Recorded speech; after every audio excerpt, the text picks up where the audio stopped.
నమస్కారం, నా పేరు బాలా. బీసీఎన్ న్యూస్ కి స్వాగతం. ముందుగా ముఖ్యాంశాలు. 7 ఏళ్ల తర్వాత విజయవంతంగా మెగా డిఎస్సీ చేపట్టామన్న మంత్రి లోకేష్. ఏటా డిఎస్సీ నిర్వహించి ఉపాధ్యాయ ఖాళీల భర్తీకి నిర్ణయం తీసుకున్నట్లు స్పష్టం. రాష్ట్రంలో శాంతి భద్రతలు గాడి తప్పాయన్న వైసీపీ ఎమ్మెల్యే తాటిపర్తి చంద్రశేఖర్. కూటమి ప్రభుత్వాన్ని అన్ని వర్గాల ప్రజలు చీకొట్టారని ఎద్దేవా.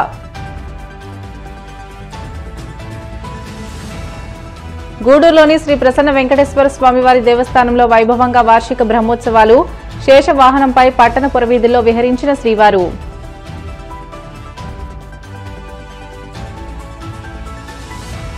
దాశరథి కృష్ణమాచార్య శత జయంతి ఉత్సవాలను రాష్ట్ర ప్రభుత్వం నిర్వహించాలి. లేని పక్షంలో జాగృతి ఆధ్వర్యంలో నిర్వహిస్తామన్న తెలంగాణ ఎమ్మెల్సీ కవిత. ఏపీలో డిఎస్సీ పరీక్షలు జరుగుతున్న నేపథ్యంలో విద్యాశాఖ మంత్రి నారా లోకేష్ స్పందించారు. ఆంధ్రప్రదేశ్ విద్యారంగంలో సమూల మార్పులకు నాంది పలుకుతూ రాష్ట్ర చరిత్రలోనే తొలిసారిగా 16,347 ఉపాధ్యాయ పోస్టులతో మెగా డిఎస్సీ చేపట్టడం ఒక చారిత్రక ఘట్టమని అభివర్ణించారు. ఉండవల్లిలోని తన నివాసంలో పాఠశాల విద్య, ఉన్నత విద్య, నైపుణ్య అభివృద్ది, వయోజన విద్య, సమగ్ర శిక్ష విభాగాల ఉన్నతాధికారులతో సుమారు 4 గంటల పాటు సాగిన సుదీర్ఘ సమీక్షా సమావేశంలో ఆయన కీలక ప్రకటనలు చేశారు.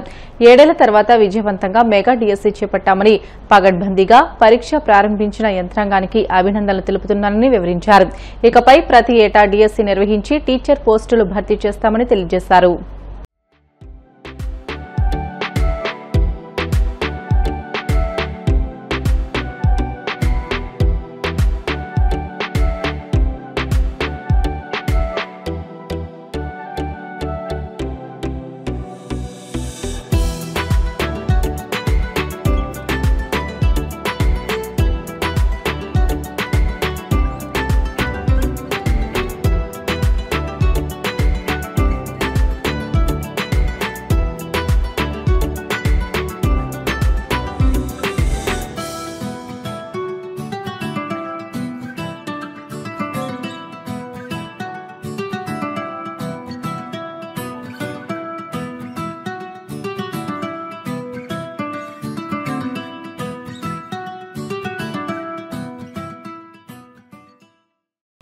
ఏడాది పాలనతోనే కూటమి ప్రభుత్వంపై తీవ్ర వ్యతిరేకత వచ్చిందని ఎర్రగొండపాలెం వైసీపీ ఎమ్మెల్యే తాటిపర్తి చంద్రశేఖర్ పేర్కొన్నారు.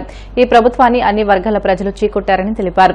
తాడేపల్లిలోని పార్టీ కేంద్ర కార్యాలయంలో ఆయన మీడియాతో మాట్లాడుతూ మోసపు హామీలతో అధికారంలోకి వచ్చిన కూటమి పార్టీల నాయకులు ఏడాది కాలంగా ప్రజలను వంచిస్తున్నారని ధ్వజమెత్తారు. అందుకే చంద్రబాబు పాలన మోసాలను నిరసిస్తూ వైసీపీ నిర్వహించిన వెన్నుపోటు దినం కార్యక్రమంలో ప్రజలు భారీగా పాల్గొన్నారని అన్నారు.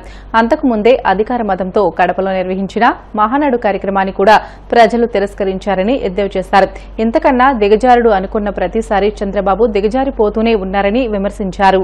40 సంవత్సరాల నుంచి రాజకీయాల్లో వెన్నుపోట్లు ఎలా పొడుస్తూ ఉన్నాడు.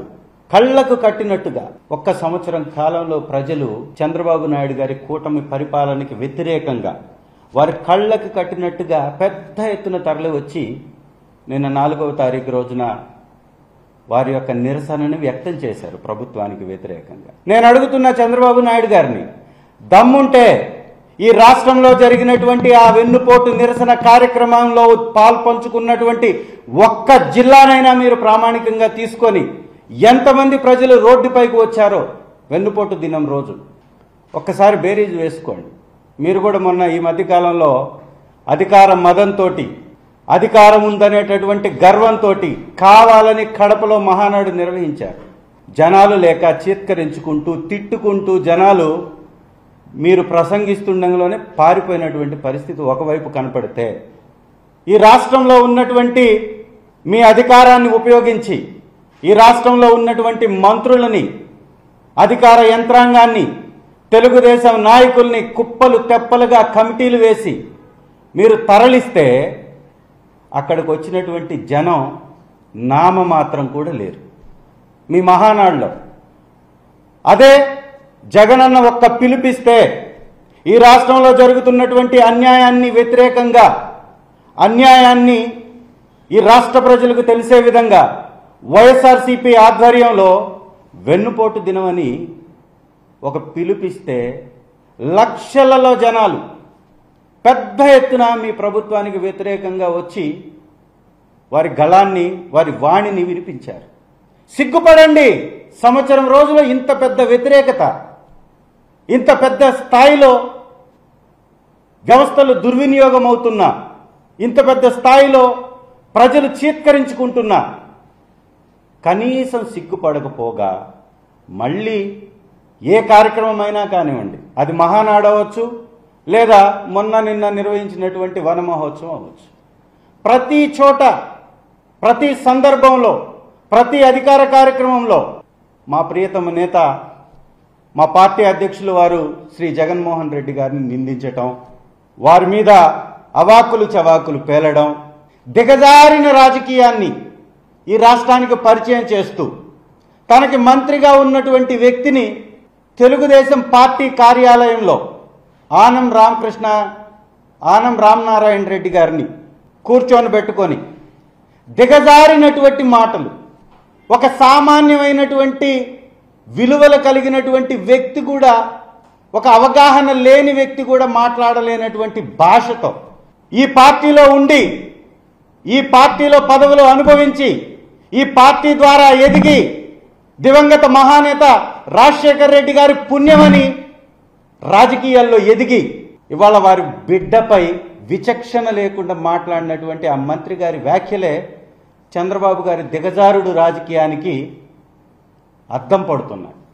ఇంతకంటే దిగజారగలుగుతారా అని ప్రతిసారి ఆలోచించినటువంటి, ఎప్పుడైనా కానీ లేదు నేను ఇంకా దిగజారగలుగుతాను అని చంద్రబాబు నాయుడు గారు నిరూపిస్తూనే ఉంటారు. ఎస్, దళితులకు అవమానం జరుగుతుంది ఈ రాష్ట్రంలో. దళితుల్ని రోడ్డు మీద పడవేసి కొడుతున్నారు. ఎవడిచ్చాడు మీకు ఆ హక్కు? ఒక రాజ్యాంగం ఉంది. ఆ రాజ్యాంగంలో శిక్షలు వేసేటటువంటి అధికారాలు న్యాయస్థానానికి ఇచ్చారు. ఎవరైనా తప్పు చేసి ఉంటే కేసు పెట్టి కోర్టులో సబ్మిట్ చేసి కోర్టు ఇచ్చినటువంటి ఆ తీర్పును బట్టి శిక్షలు వేయాలి.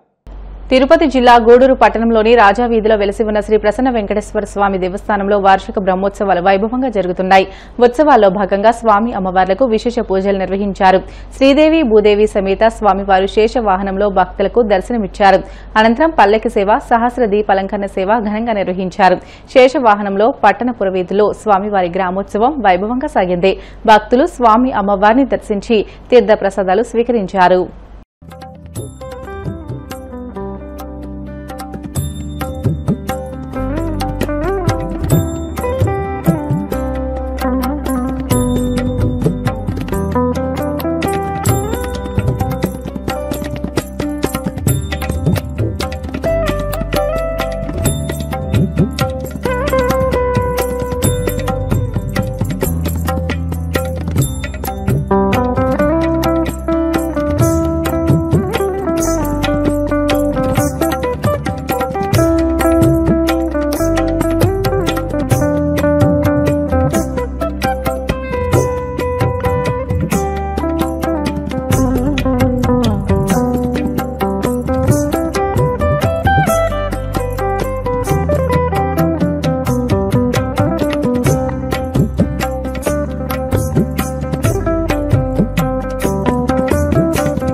రాష్ట్రంలో 22 సంవత్సరాల టీడీపీ పాలనతో పోలిస్తే కడపకు గాని రాయలసీమకు గాని చేసిన మేలు మరే ప్రభుత్వం చేయలేదని టీడీపీ పొలిట్ బ్యూరో సభ్యులు శ్రీనివాసులు రెడ్డి అన్నారు. కడపలో ఆయన మీడియాతో మాట్లాడుతూ ఆర్టీపీపీ, జీఎన్ఎస్ఎస్, హెచ్ఎన్ఎస్ఎస్ ప్రాజెక్టులకు అంకురార్పణ, కేసీ కెనాల్ ఆధునీకరించి చివరి ఆయకట్టు వరకు నీరందించిన ఘనత చంద్రబాబుకే దక్కుతుందని అన్నారు.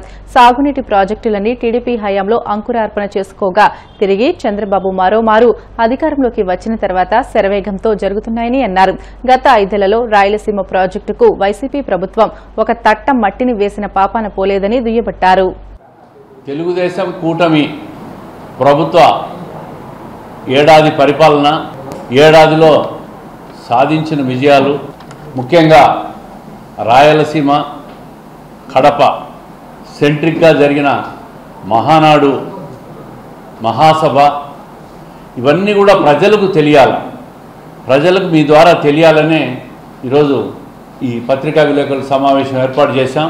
గడిచిన 5 సంవత్సరాల్లో గత ప్రభుత్వ వైఫల్యాలు, ఏడాది పరిపాలనలో సాధించిన విజయాలు, ఏడాది పరిపాలన మీద దగాపోరని చెప్పి వైసీపీ వాళ్ళు చేసిన దగా, ఇవన్నీ కూడా ప్రజలకు తెలియాలని చెప్పే ఈ సమావేశం. ముఖ్యంగా 42 సంవత్సరాల తెలుగుదేశం పార్టీ ఆవిర్భావం నుంచి తీసుకుంటే కడప జిల్లాకు కానీ రాయలసీమకు కానీ 22 సంవత్సరాల తెలుగుదేశం ప్రభుత్వ హయాంలో జరిగినన్ని అభివృద్ధి కార్యక్రమాలు గతంలో ఎప్పుడైనా వేరే ప్రతిపక్షంలో ఉన్న ఈ వైసీపీ కానీ కాంగ్రెస్ ప్రభుత్వాలు కానీ చేశాయని చెప్పి నేను అడుగుతా ఉన్నా.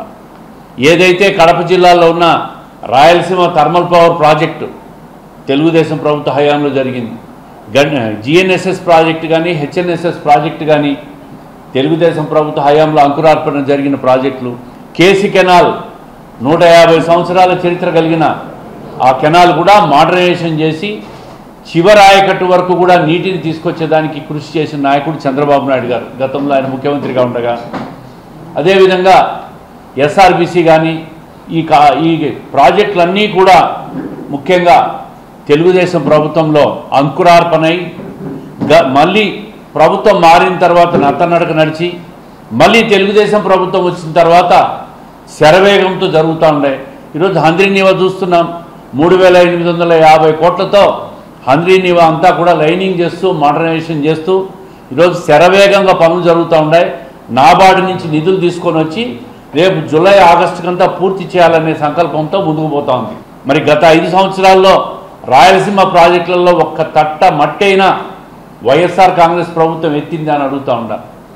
కడప జిల్లాలో 12,000 కోట్ల పైచిలకు ప్రాజెక్టులకు జీవోలు ఇచ్చినాడు జగన్మోహన్ రెడ్డి గారి ప్రభుత్వం. ఒక్క రూపాయైనా ఖర్చు పెట్టారా? ఒక తట్ట మట్టైనా ఎత్తారా వీళ్ళు? కడప జిల్లాలో రాజోలి ప్రాజెక్టుకు వాళ్ళే కదా భూమి పూజ చేశారు.